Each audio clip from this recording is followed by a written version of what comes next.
Hey friends, hope you're doing well. I don't often do introductions to my videos, but this one's different. Back in September, Evan and I completed, as you can see from the title, a long loop in Jasper. We visited a place called Southesk Lake, and let me read you from Bart Robertson and Brian Patton's book. The description of Southesk says right here: if Southesk Lake isn't the most remote point accessible by trail in Jasper Park, it certainly feels as though it is. Its location is very isolated, tucked away in the heart of the park's southeast wilderness, and only accessible via a long trek on the South Boundary Trail, plus an extra 18 kilometers to the head of the Southesk Valley. So you'll see in this video what Evan and I did is we actually, the proper South Boundary Trail has been damaged and parts of it have been decommissioned. So the way to get onto the South Boundary Trail these days is via what's called Rocky Pass, south of Cairn in Alberta. So then we went in via Rocky Pass and we hiked part of the South Boundary, and then we looped in to Southesk and then beyond to Glacier Lake.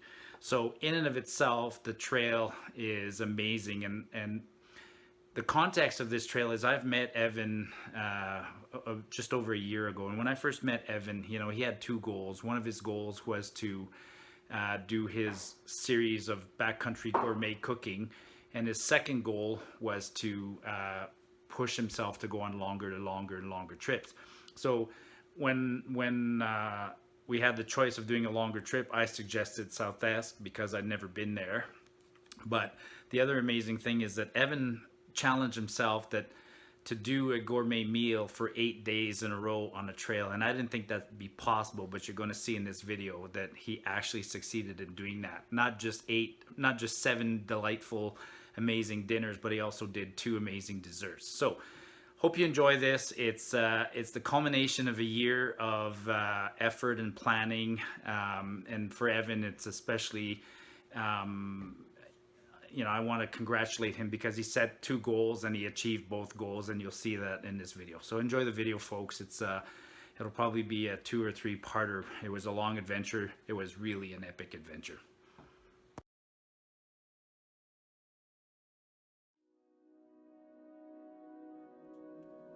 I once had an old timer tell me that everybody should pull a boat over a mountain at least once in their lifetime. I had no idea what that meant. I do now. Somewhere in the middle of every adventure, there's usually that turning point when you go from "there's no way this is going to finish" to "this is going to be epic." That's the moment the boat crests the top of the mountain.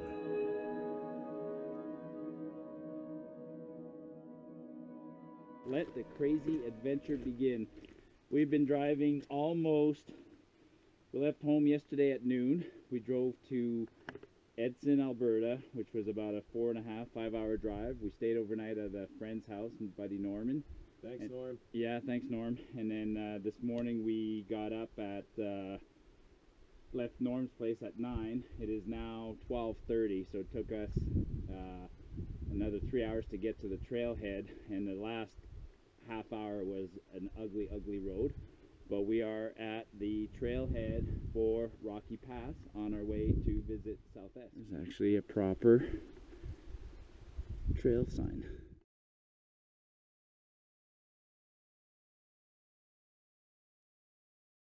The start of this trail is almost a dirt road. Not almost, it is a dirt road.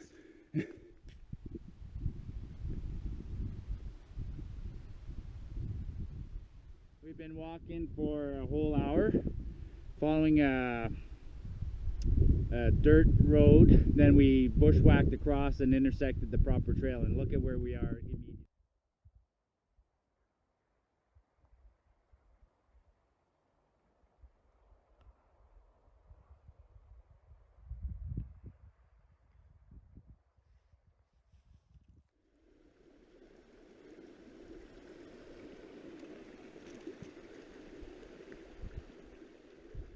So this is Rocky Pass, and we're heading over there.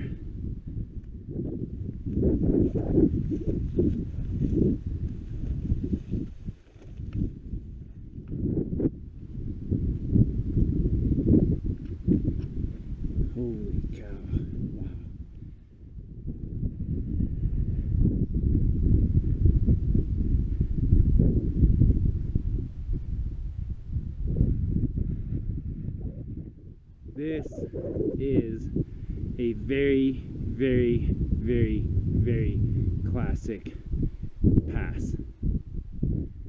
Evan just made a nice comment that, you know, he's kind of glad there was snow last night. It makes the peaks around here a little more interesting. Park boundary.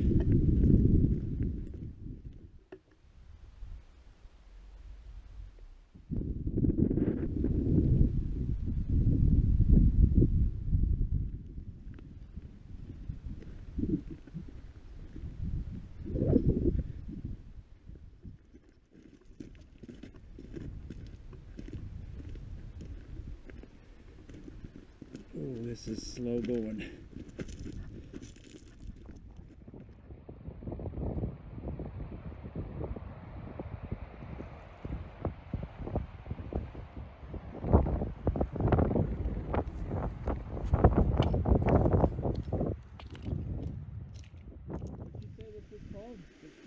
Is it officially called a fishbowl?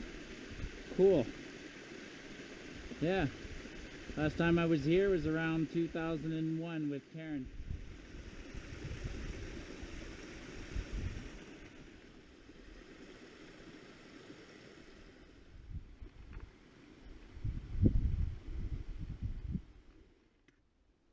I was here in '95. I came through here, would have walked past this junction and kept on going on the south, and that's Rocky Pass. Cool. Look at this beauty spot. Hey?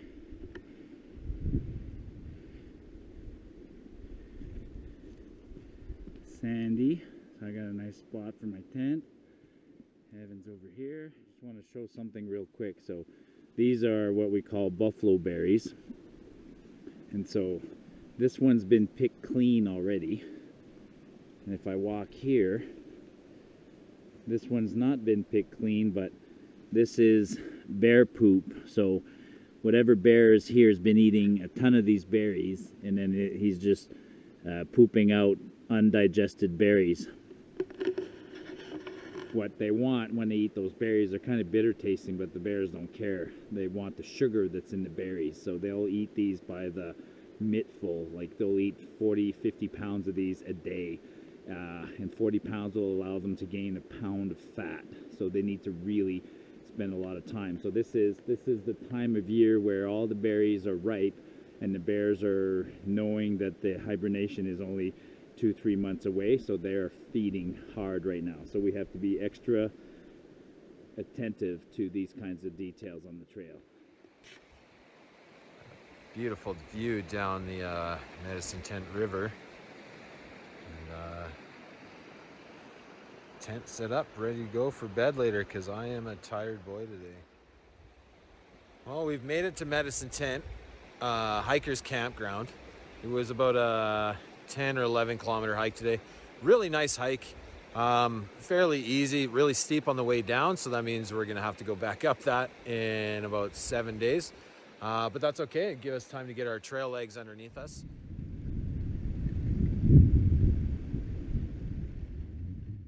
But tonight at Medicine Camp, I'm cooking fajitas for dinner. So I've dehydrated beef, I've got some peppers I'm gonna cut up, some onions I'm gonna cut up, some flour tortillas, we're gonna make some Spanish rice, and and the best part, dehydrated salsa and dehydrated guacamole. So let's see if those work. Let's get a fire going and start making dinner.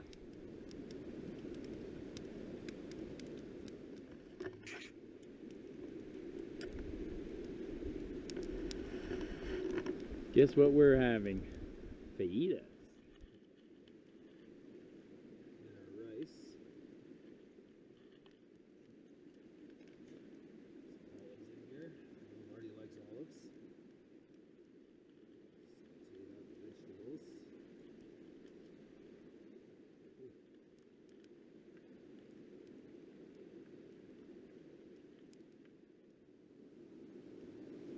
Oh my God, I'm going to enjoy this.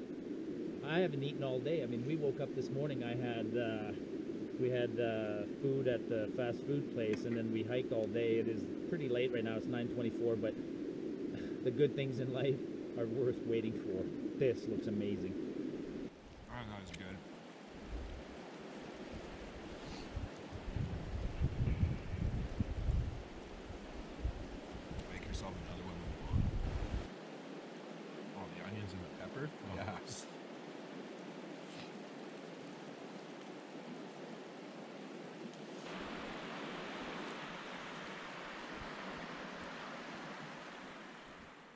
Alright, 9:42.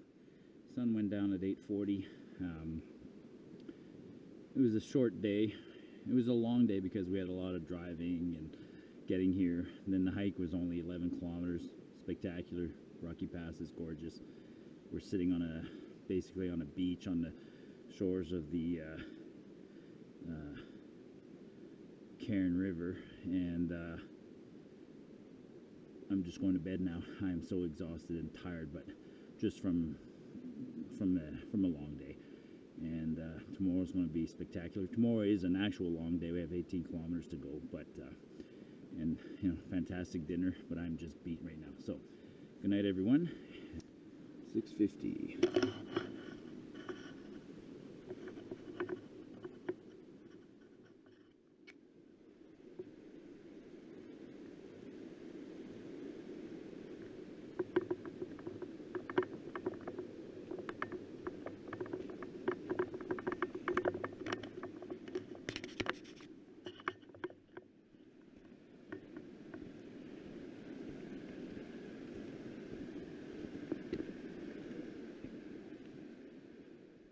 All right, start of day 2.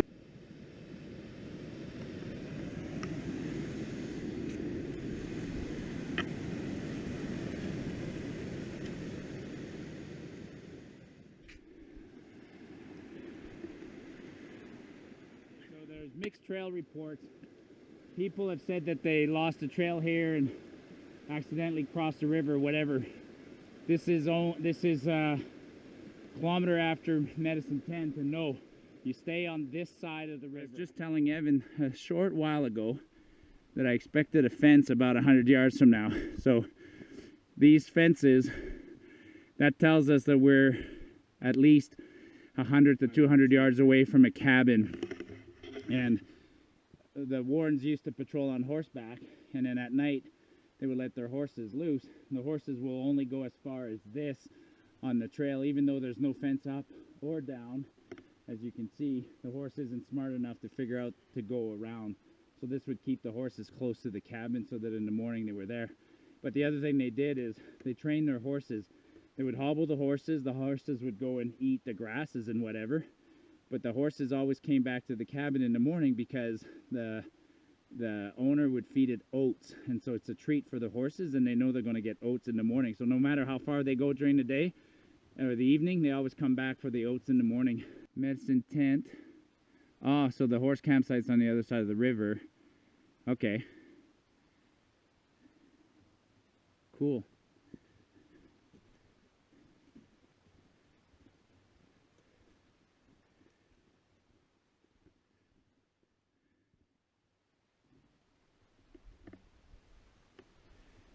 Medicine Tent cabin, built in 52 or 55, can't quite remember. 3 guys built this. Look at the mad skills.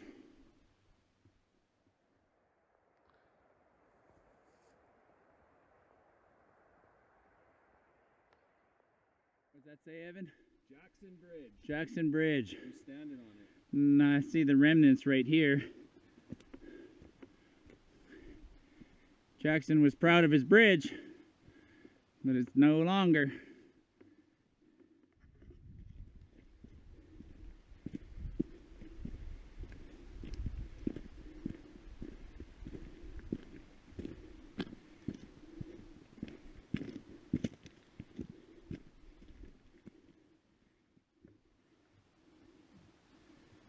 It's a well-constructed bridge.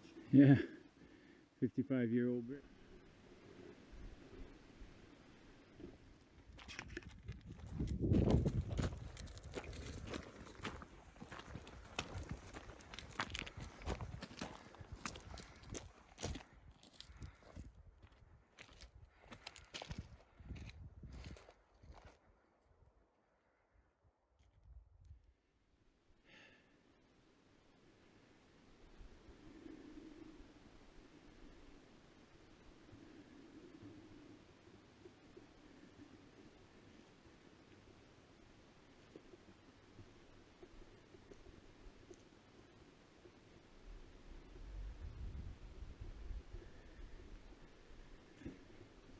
the Grouse campground. Not much.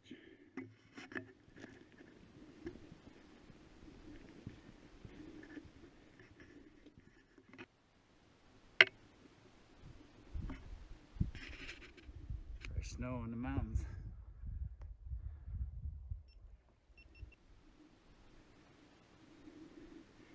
That's the Cardinal Divide.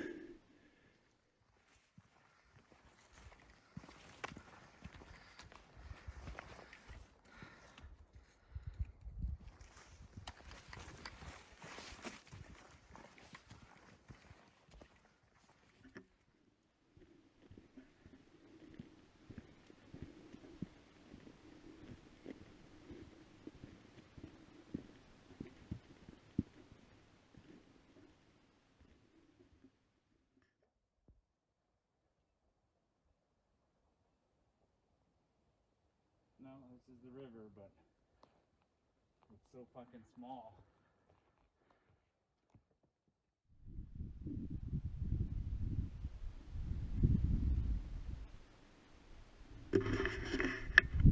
Somewhere in there, there's a river. He thinks this is called Cairn Lake.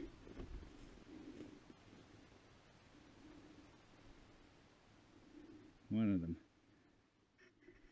Southesk Cairn's up there.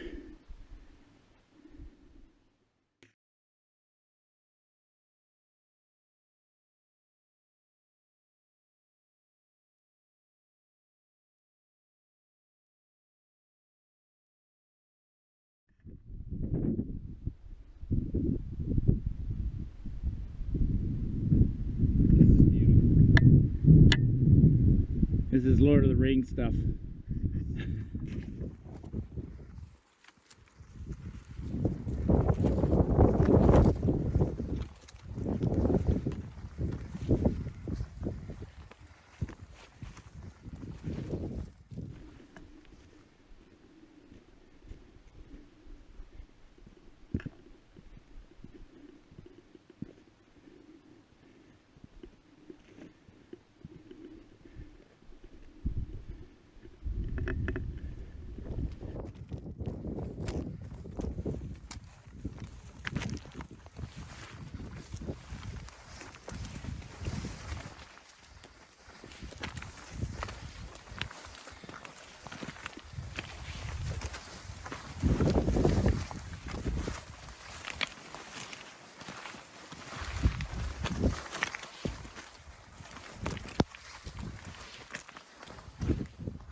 Pass is over there.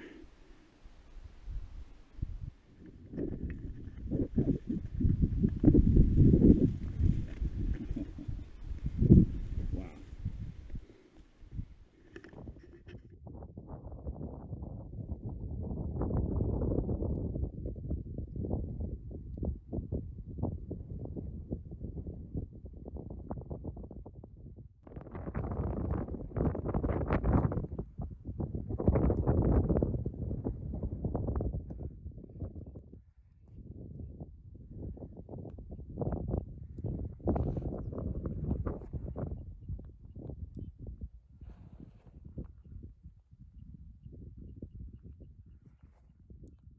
So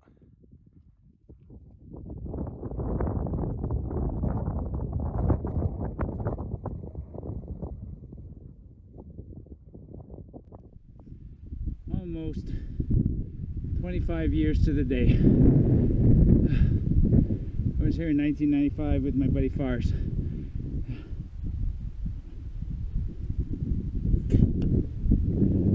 This is Cairn Pass. I'm happy. Oh, fuck, man. Oh, I'm happy.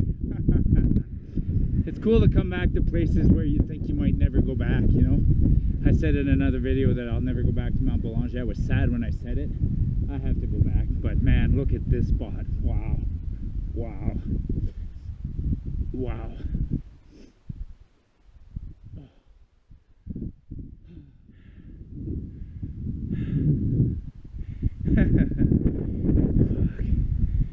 It is literally 25 years to the day, man.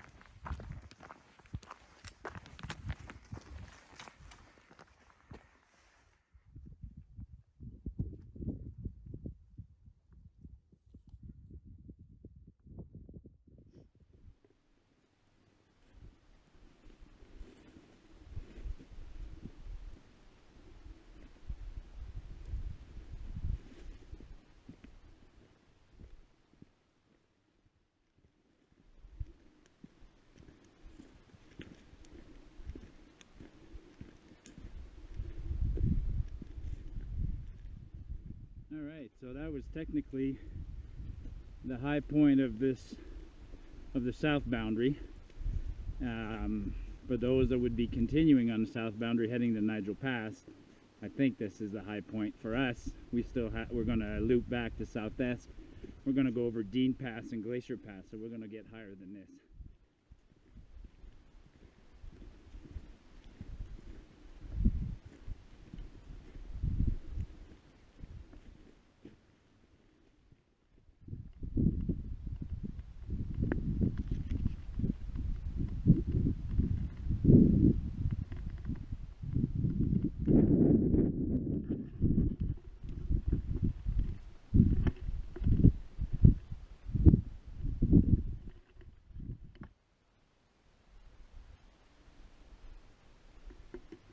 Our campsite is somewhere down in there.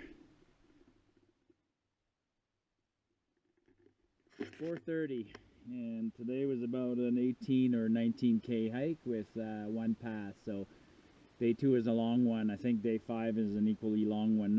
All the others are like 11, 12, 13, 14 kind of K. So none too soon. I haven't had water in about 2 hours now. I am parched.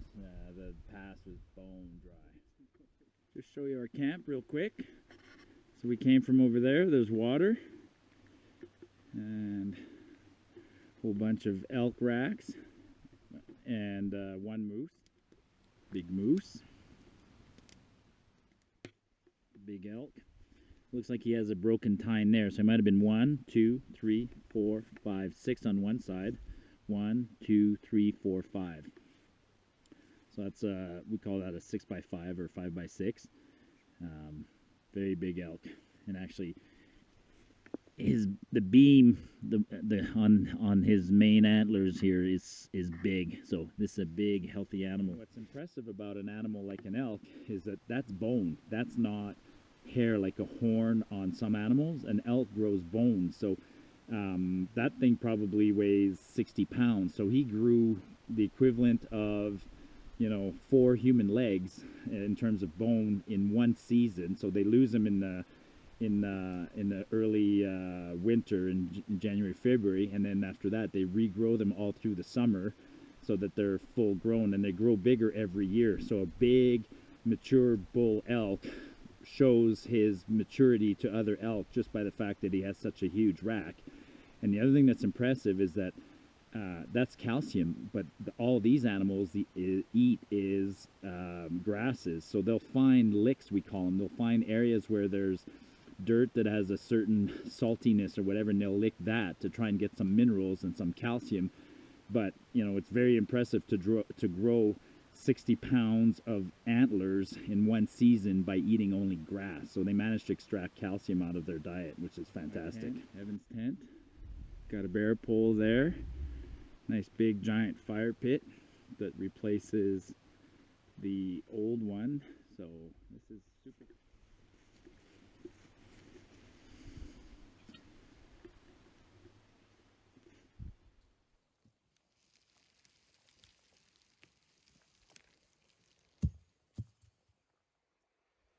So we made it to Cairn Pass campground. Tents are set up behind me there. Got my clothes hanging in the sun. My wife tells me another trick that hopefully makes your clothes not smell tomorrow when we're hiking. But yeah, I'm gonna head down and grab some water here right away and get some water boiling, because tonight we're making duck pad thai, and the star of the show is gonna be a duck egg, so stay tuned.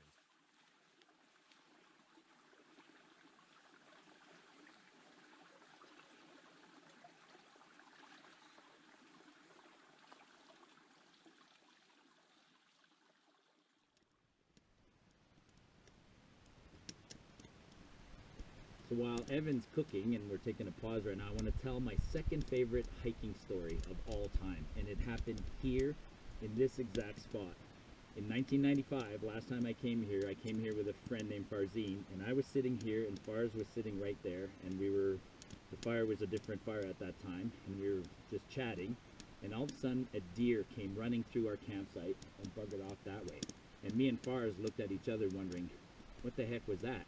Well, less than a minute later, a whole pack of wolves came running right through here and right past us. They didn't pay any attention to us. They didn't care. They just ran right past us, and they chased that deer. And over there is kind of a meadow, and back in the days, actually, I could see the meadow because the trees weren't as tall.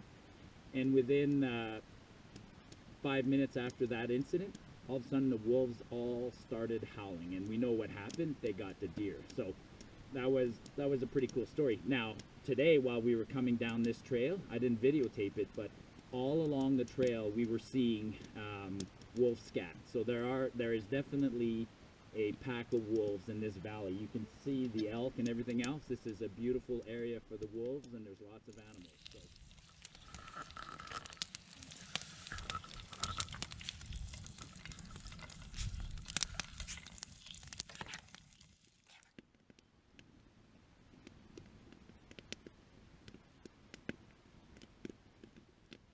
A bit of soy sauce. Come on, folks. Like, seriously. Seriously. Like, Cheers, man. Cheers, Marty. Holy shit. To an adventure. Great The adventure continues. Day 2. I just want to taste the egg on its own. Yeah. Oh. I'm sure this is comfort food for like people in Thailand or somewhere else, but this has just become comfort food for, wow. You're making life challenging here, man, because I'm trying to figure out his top 5 meals. Like, rating system for your top 5 is complicated because it's a combination of, I'm gonna have to develop like some sort of like 14-point scoring system. I'm gonna have An extra sliding scale. I'm gonna have a spreadsheet with like 12 pages, and there's like degree of difficulty, flavors, originality, environment, background. Oh my god. I mean, I had great stories about this campsite. Now I have The second one. Now I need to come back here 25 years from now and tell the story. No, I'll be 75. I can't do it. We'll helicopter you in. Yeah.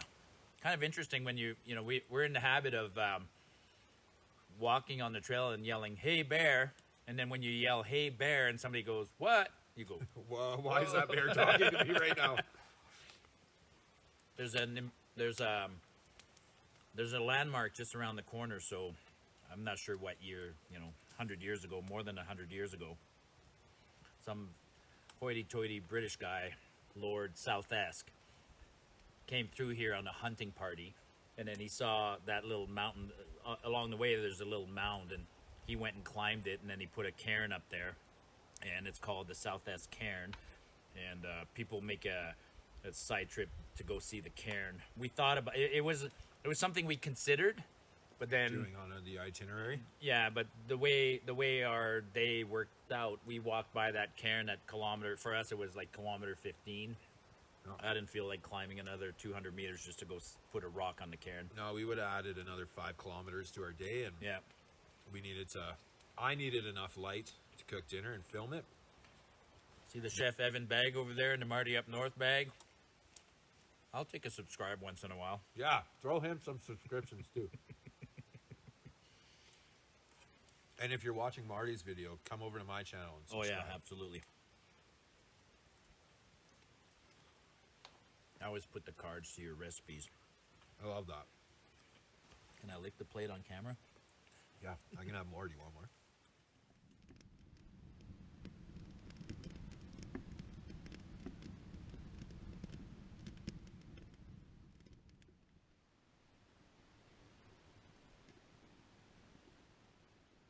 Look at the size of these trees. Massive.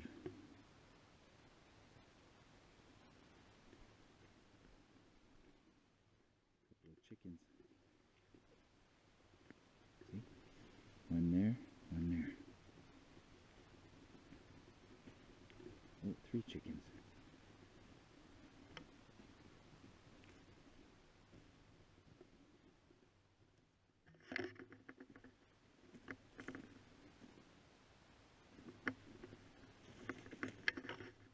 That could have been tomorrow's dinner. Another couple of days and they're in season. Except I don't think you can hunt in a national park. In fact, I know you can't.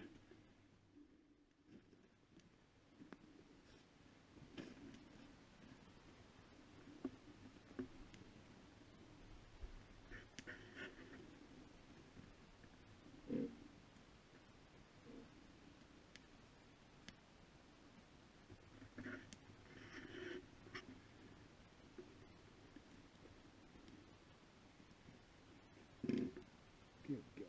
What? Oh, it just sounds like it's going to snap. Technically, a bear could probably just climb up there and reach across and just yank those things down, but I'm not too worried. An early night tonight, 9 o'clock. We put in a good effort today, 18 kilometers, so we're letting the fire go out. We're going to bed. All I have to do for my evening routine is change out of these clothes and put on my sleeping clothes and go to bed. I'm going to have a great sleep, I can tell. I was a little bit under the weather yesterday, but today I'm feeling really good. Tomorrow we have a short day, but we've been talking about it. Maybe we'll try and make it longer. Our whole loop is 110 kilometers, and we gave ourselves 8 days, which is, you know, barely 15 kilometers a day. We just pulled an 18-kilometer day.